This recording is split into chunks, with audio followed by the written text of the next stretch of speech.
Hey y'all, welcome to Kamira's Kitchen. Today I'm going to show you a delicious and refreshing watermelon lemonade. Yes, honey, we are busting out the summer fruits and we are making a delicious flavored lemonade. It's so easy to make and everyone is going to love it. Now y'all see I got a whole lot of lemons, all right? And I'm going to also add a nice refreshing flavor with this big cucumber from my garden, some mint, and of course, a big old ripe watermelon. Now, I know some people say you can't do the seedless. The seedless one ain't real. Baby, you choose seeded or seedless. Do whatever you want to do. All right. And we will use some sugar. How much sugar we use will depend on how sweet the watermelon is.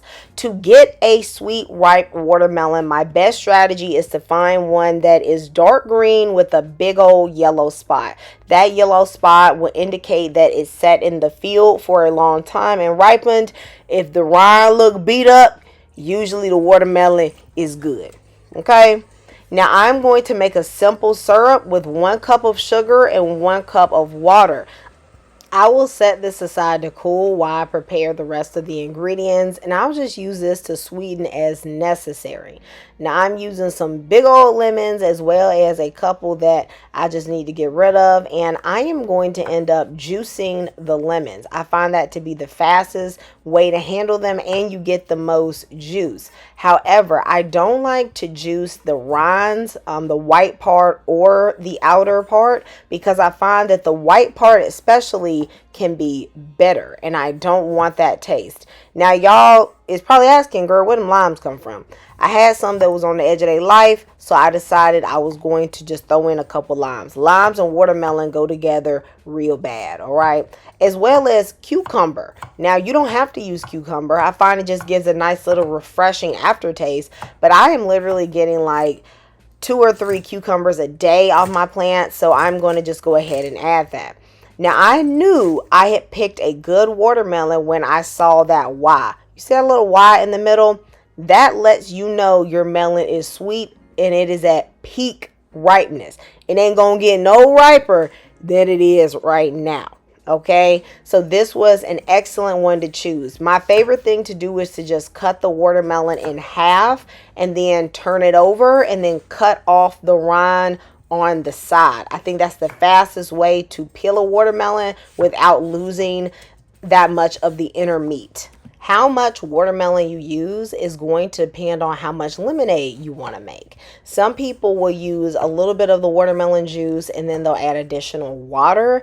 I am not going to do that today. I'm just going to use the watermelon juice as the main liquid part. So I'm going to actually juice about 3/4 of the watermelon, but I won't end up using all of the juice in the lemonade. Because my husband just loves to consume watermelon juice, I just leave some for him extra. And if I'm going to bust out that juicer, y'all, I'm juicing everything.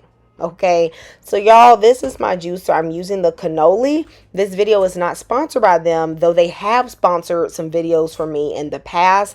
But I genuinely like using this juicer. It's very high quality and it's easy to clean. If you're interested in getting this juicer, I'm going to leave a link in the description with my code Kamira15 and you're going to get 15% off. One of the things I like about the juicer is that I can do a ton of the fruit at one time. However, I know everyone does not have a juicer. So if you don't want to use a juicer, that's okay. You can use a blender. Watermelon is so juicy that you don't need to add any additional water to blend it. Just blend the watermelon in batches. However, you're going to need to strain it. You could leave the pulp, but I feel like for a drink like a lemonade, having the pulp is not desirable. So I would strain it if I were you, if you went the blender route. I am now going to go ahead and juice these lemons and the limes. As you can see, y'all, this is powering through all of that produce and it is juicing it very quickly. It's just a little pink because it got a little watermelon juice in it. You are welcome to just use a citrus juicer on the lemons if that's what you have. Lastly, I'm going to do the cucumbers, and I am separating these because in my picture, I'm going to add the proportion that I want. Y'all, you just freehand it in your kitchen. It's a drink. It's not that deep. So you need to just do it to taste. As you can see, I got a whole gallon of watermelon juice. I'm not going to use all of that for this. I'm basically going to measure based on my pitcher. So I'm going to initially fill it up about a third of the way with the watermelon juice. Then I'm adding all of the cucumber juice. So that is about a cup and 3/4. And then I'm going to put in about a cup or so of the lemon juice. I'm going to add the lemon juice until it has the tang that I want. At this point, some people are going to add water instead of more watermelon juice. And that is totally fine. I just want mine to be super watermelony. That lemon is going to add a little bit of tang, and so I add a little bit of the simple syrup to balance it out. Now, this may be too concentrated for some people, but when I serve this, I like to fill my glass up with a bunch of ice and then pour it over. So the ice will basically act as the water. Does that make sense, y'all? I hope y'all get where I'm going with this. I like to concentrate it and then dilute it with the ice.